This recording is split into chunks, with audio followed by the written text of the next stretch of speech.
You were hospitalized in Dikelia, a British sovereign base area on Cyprus. It's part of British overseas territory that falls outside of Cypriot jurisdiction. You got moved from Cuba's Little America right into Cyprus's Little Britain. Why Dikelia? The UK and the US remain close allies. The last place Cypher would think to look for you is inside their own system. That's what kept you safe in British military hospital for 9 years. The safest place from a whale is inside its own belly. You were a regular Geppetto. Well, it wasn't Pinocchio who led me out to safety. So who was that guy?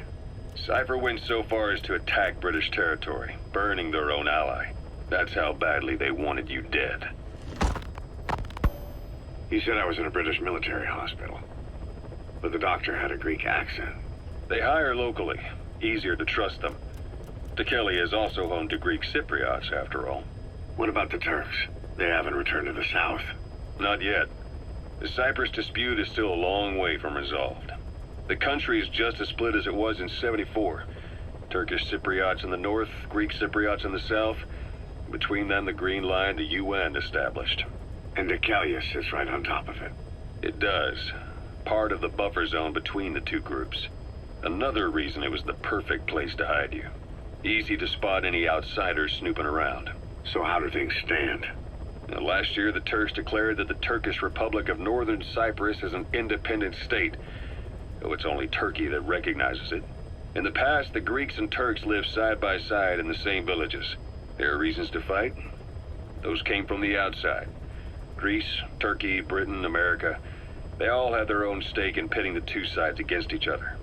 But once you spark something like this, it's impossible to control. Both sides build up grudges like debt, without the foresight to see that each act of revenge just fans the flames. And then it's too late for other nations to rush in with peace talks. The embers keep on smoldering. Each nation's arrogance only breeds anarchy. The world is paralyzed by this hunger for revenge. Cyprus is no different.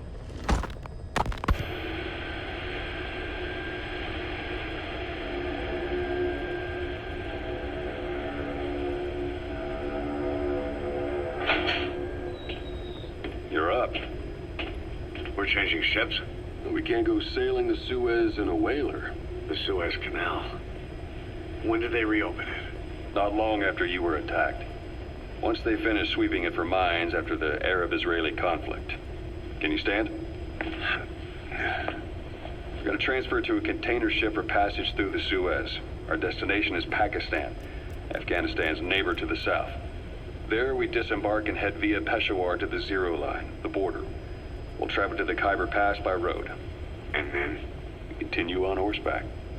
Afghanistan's main roads are under Soviet control. We'll need to go around them.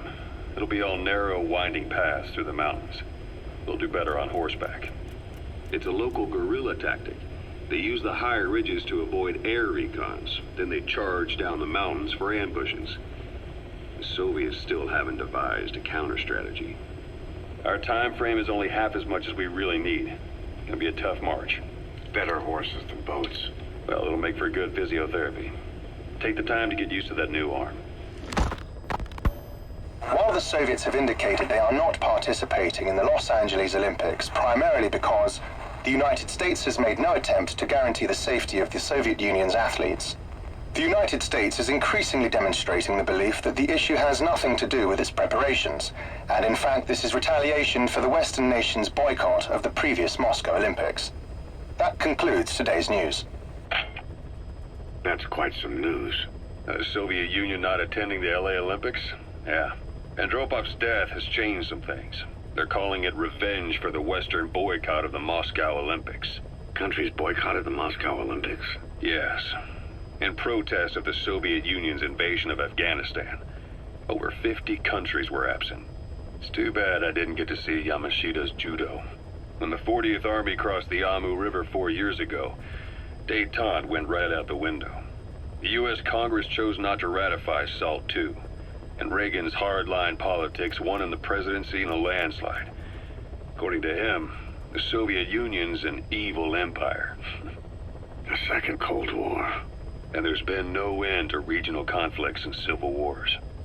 Lebanon, the Falklands, Grenada, Iran, Iraq. The story never changes. Egypt and Israel did sign a peace treaty. But then the driving force on the Egyptian side, President Sadat, was assassinated afterward. Apparently, his actions were considered a betrayal of his fellow Arabs. Islamic extremists? Yes, fundamentalist extremists have been responsible for some bold acts of terrorism in recent years. We've had extremist students in Iran take U.S. embassy workers hostage, and suicide bombings in Lebanon. Over 300 foreign soldiers stationed there have been killed. But countries have yet to develop an effective means of dealing with terrorism. Afraid of losing their own men, they've pulled their forces out, handing private forces a golden opportunity. Private forces? Small armies with no national affiliation, working for the highest bidder. That's right, they got the idea from you. After Mother Base went down, they began spreading to meet the soaring demand. Miller's organization is just one of many PFs now. The entire world is after you. But at the same time, it needs you too. Miller told me about what happened in the Caribbean 9 years ago. You do remember Miller. You'd formed a private army with him. An army with no allegiance to a nation. I remember, but... I see. You're not sure what's fact and what's a fantasy caused by the coma. It's still all a mess, huh? All I can do is tell you the facts as they were told to me. I've gone easy on you up until now. But this is where the hard stuff begins. 1974, the year before you entered your coma. You were in Colombia, operating with a small unit of men. Basically mercenaries. Miller was among them. Miller was trying to find a way to turn his and your talents into a line of work.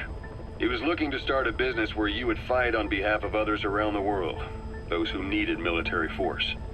But the reality was, at that time, you didn't have enough gear to equip your own men. Then Miller came across this client. It was a huge job he was offering, but you had a shot at pulling it off. You accepted it and headed into Costa Rica. The client even threw in an offshore facility in the Caribbean.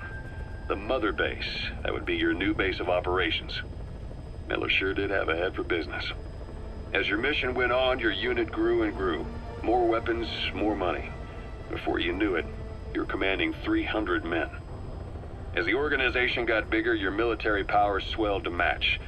It got so the international community couldn't afford to ignore you. You were just too damn successful for your own good. You, your men, had worn out your welcome. Everyone was out for you. East, West, First World, Third. It was only a matter of time before someone took you down. And that was XOF. Officially, they're an anti-terror unit under the CIA. In reality, they're Cypher's private strike force. They lured you to Cuba using Chico, the Nicaraguan revolutionary kid, and Paz, a mole who worked for Cypher as bait. While you were gone, XOF, posing as a nuclear inspection team, stormed Mother Base. At the same time, C4 they placed on the strut legs went off. The whole thing went down in minutes. XOF. Kisses and hugs followed by a big FU. All because of Miller's blind spot. A back door into Mother Base no one suspected. You remember a certain scientist. Huey was responsible for bringing the inspection team on board, giving the enemy a perfect opportunity to hit you at home. You were returning from Cuba when it happened. Mother Base came damn close to taking you with it into the Caribbean. Those of your men out on assignment returned right away. They refused to believe the wreckage in the water they found was Mother Base. But they checked the coordinates again and again, until reality finally settled in. You were supposed to die that day. That was XOF's primary objective. As far as most folks know, you did. The first doctor to see you wasn't even sure what he was looking at. Before they'd even finished operating, your men moved you to that hospital in Cyprus. It was a woman named Eva who arranged that. Rings a bell, huh? Most men in your condition would have been written off right from the start. But you survived. You went straight down to hell, and they pulled you out. Your eye wide open. Full of venom. The days of Naked Snake are long gone. Welcome back, Venom Snake. This world still needs you. Here, Snake, try this on. A prosthetic arm. Yeah, Miller was calling it the arm that wasn't there. The physiotherapy's going well. Your arm's bulked up enough for it to fit. There. Perfect. A little time with it, and it'll work better than the real thing. What do you think? Huh. I can still feel my real arm. Well, you better get used to this one quick. You have any pain? Every now and then. Where? My fingertips. My left fingertips.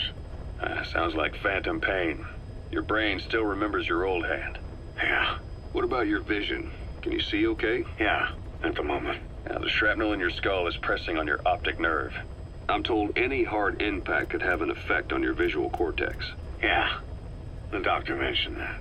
Your brain might process visual information incorrectly. In other words, you could have hallucinations.